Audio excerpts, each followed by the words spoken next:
Salut à tous, bienvenue dans une nouvelle vidéo. Aujourd'hui nous allons voir de quoi est constitué un kit câble de frein. C'est parti!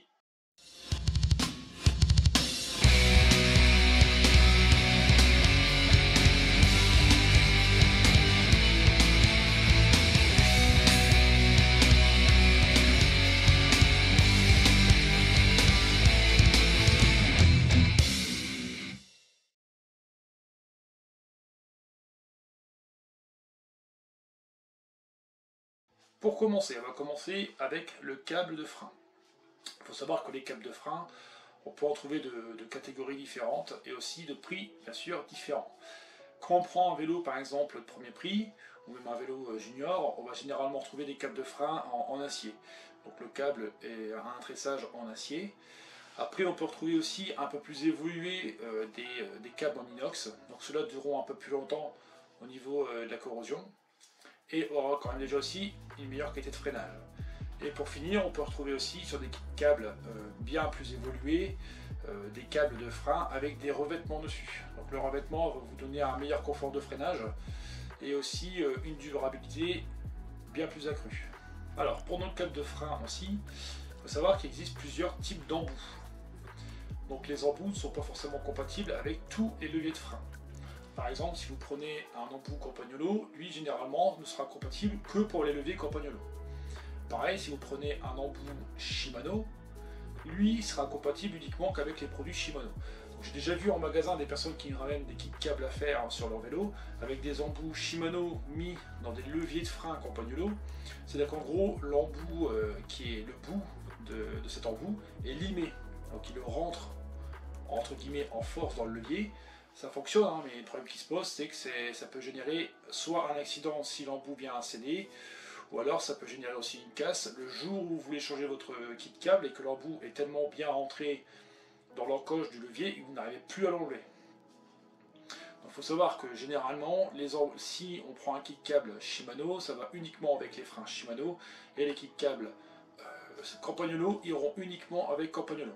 Par contre, en contrepartie, les embouts Shimano et uniquement les embouts Shimano iront aussi sur les leviers SRAM étant donné que c'est la même forme.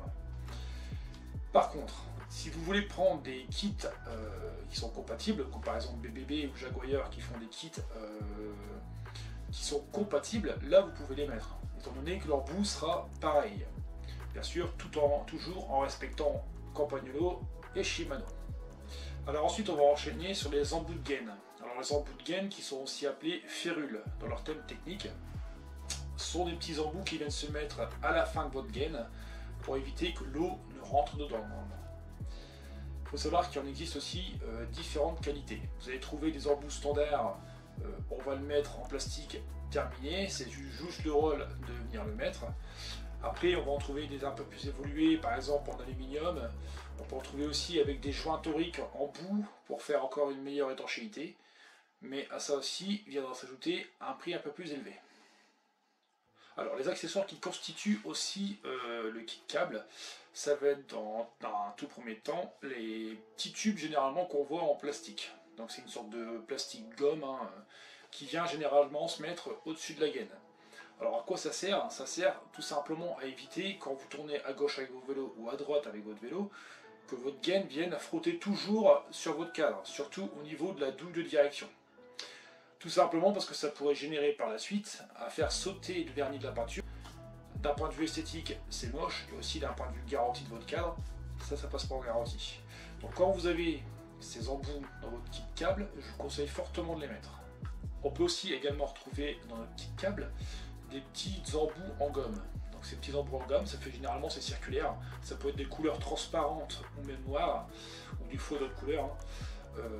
Ils ont un rôle vraiment important. Quand vous l'avez dans vos kits câbles, je vous conseille de les mettre.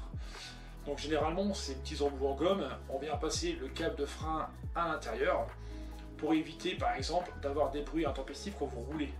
Des fois quand on roule en campagne et que les routes ne sont pas forcément lisses, ça fait générer des vibrations et le câble de frein peut taper contre le cadre et générer un bruit. Donc là déjà ça provoque une gêne, mais en plus ça peut vous provoquer à la longue des dégâts sur le cadre. Parce que le vernis de votre peinture va être attaqué à force que le câble tape dessus et au bout d'un moment ça peut carrément être la peinture.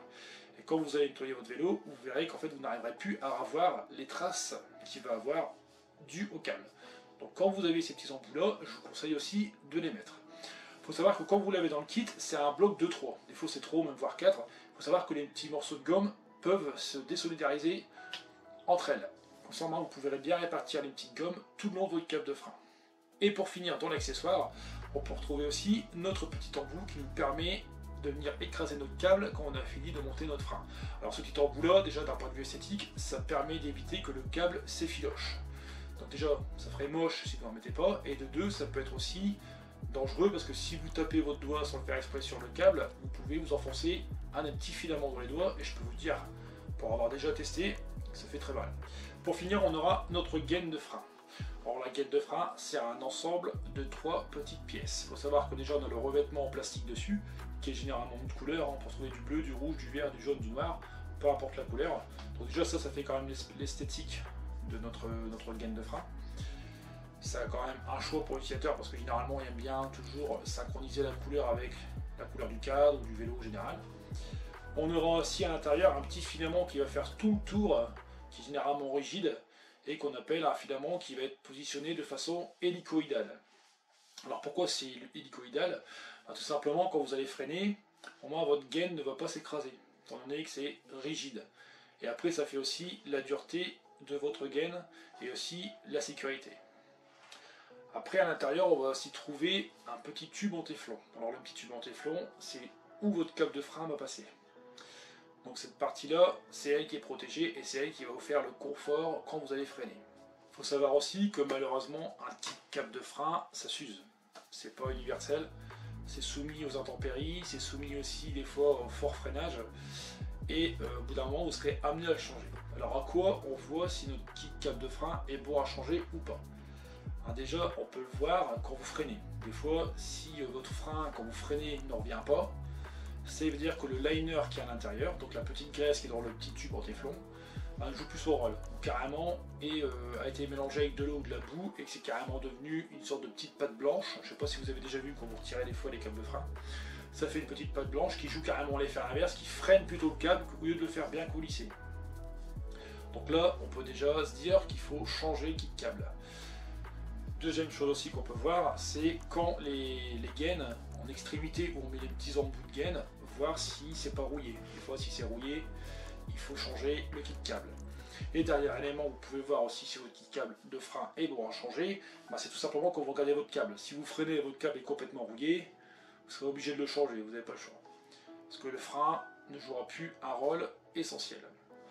Et pour finir aussi d'un point de vue esthétique, si admettons votre câble de frein, le petit embout qu'on voit en bout de votre câble de frein, s'il s'enlève, si le câble est complètement effiloché, il faudrait mieux quand même tout au moins changer, si votre kit câble est récent, tout au moins le câble, et si votre kit câble est quand même âgé, vaut mieux plutôt changer l'ensemble.